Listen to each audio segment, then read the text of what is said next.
తాంత్రికులకు ఇష్టమైన దేవత వారాహిమాత. ఈమెను వామాచారం పాటించే భక్తులు రాత్రిపూట తాంత్రిక పద్ధతులలో పూజిస్తారు. వారాహిమాత ముఖ్య దేవతగా ప్రతిష్ఠించిన కొన్ని ఆలయాలలో దర్శనం సైతం రాత్రివేళల్లోనూ తెల్లవారుజామున మాత్రమే ఉంటుంది. దేశంలోని వివిధ ప్రాంతాలలో ఈమె ఆలయాలు ఉన్నప్పటికీ ఒడిశాలోని చౌరాసి, అలాగే వారణాసి, చెన్నైలోని మైలాపూర్లో ఉన్న అమ్మవారి ఆలయాలు ఎంతో ప్రసిద్ధిగాంచాయి. 9వ శతాబ్దానికి చెందిన వారాహి దేవాలయం ఒరిస్సాలోని కోణార్క్ నుంచి 14 కిలోమీటర్ల దూరంలో ఉన్న చౌరాసిలో ఉంది. ఇక్కడ వారాహి మత్స్యవారాహిగా ప్రతిష్ఠించబడి తాంత్రిక ఆచారాల ద్వారా పూజించబడుతుంది.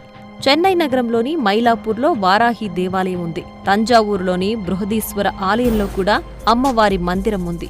అమ్మవారి మరొక ప్రముఖ ఆలయం తమిళనాడులోని కోయంబత్తూరులో ఉంది. గుజరాత్లోని గోండా జిల్లాలో కూడా అమ్మవారి ఆలయం ఉంది.